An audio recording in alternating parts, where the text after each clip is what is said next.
C'est très gênant. On se connaît à peine. Bonjour, je m'appelle Gérard Jugnot, je suis rescapé de la pandémie. Tout va bien. Bonjour papa, j'ai eu l'idée du siècle. Encore? Chaussures à son pied. On emploie des gens qui vont porter les chaussures de nos clients. Tu connais des gens qui n'ont pas de pied?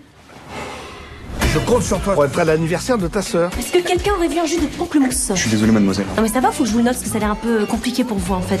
Je l'ai pourri et je devrais leur serrer la vis. Est-ce que je pourrais avoir un petit jus avec une petite bande de gingembre?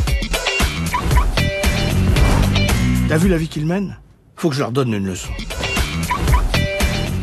C'est évident quand j'ai lu ce scénario que j'ai trouvé à la fois très drôle et très touchant parce que le personnage que j'interprète, c'est pas celui qui fait plus la partie comédie, mais c'est vrai que dès qu'on a des enfants, on se pose la question de comment faire pour les gâter et sans les pourrir, quoi. Et c'est le gros problème, surtout quand, comme moi, j'ai la chance d'avoir une belle situation. Donc, moi, ce que j'ai toujours essayé de dire à mon fils, c'est que tout ce qu'il aura comme bonheur, comme plaisir, comme satisfaction dans la vie, ce sera lui qui les aura gagnés. C'est pas parce qu'il sera le fils d'eux ou parce qu'il aura eu de l'argent. En plus, moi, j'ai eu la chance qu'il tombe dans la marmite et il a eu l'intelligence de partir sur des choses que moi, j'avais jamais faites, c'est-à-dire directeur de théâtre, de la magie, de la mise en scène de théâtre. Le côté chouchou, non, c'est pas bien, non. Non, parce qu'en plus, ils sont très différents. Camille Lou est très vive, très belle. Elle est plus féminine que Artus. Artus est très drôle. Il est beaucoup plus musclé que Luca, qui lui est quelqu'un de plus raffiné, côté comme ça, beau gosse. Artus est une bête de comédie et de drôlerie, et Camille, elle est d'une beauté et puis d'une vivacité à l'esprit comme ça. Et puis ils m'ont adopté comme je les ai adoptés. C'est assez marrant et c'est là où Nicolas Cuche, le réalisateur, a bien fait les choses, c'est qu'il a trouvé vraiment une panel, quoi. Et un panel plutôt très varié, mais qui pourrait. Et ce qui est beau dans le film, c'est qu'autant on les déteste au tout début, mais je trouve que plus le film avance, et d'ailleurs c'est le sujet du film, plus cette fratrie se reconstitue et se constitue même. Police! Les enfants! Allez! On n'a plus d'argent, ils veulent nous foutre en prison. Pardon? On va où? Se cacher à Marseille. Qu'est-ce qu'on va faire, papa? Un truc que vous n'avez jamais fait de votre vie. Réfléchir. Travailler. Pardon?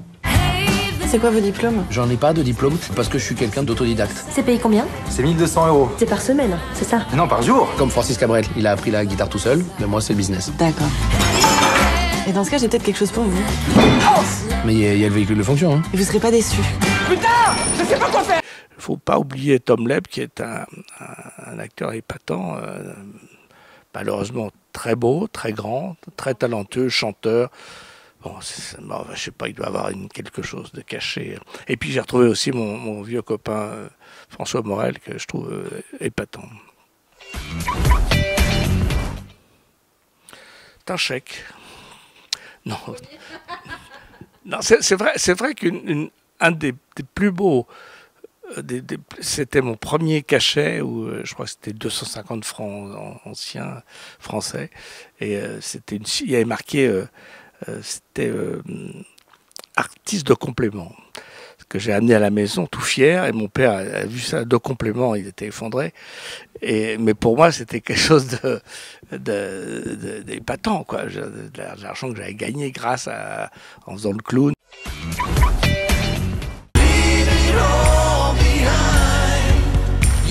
Qu'est-ce que je donnerais pour voir ça? Ouais, bon, ça valait le coup. Hein. Je pense qu'on va beaucoup apprendre de cette expérience. C'est inespéré ce qui se passe. Non mais, je te jure. dis-leur la vérité, Francis. C'est sûr que c'est vraiment pour tes gosses que tu fais ça?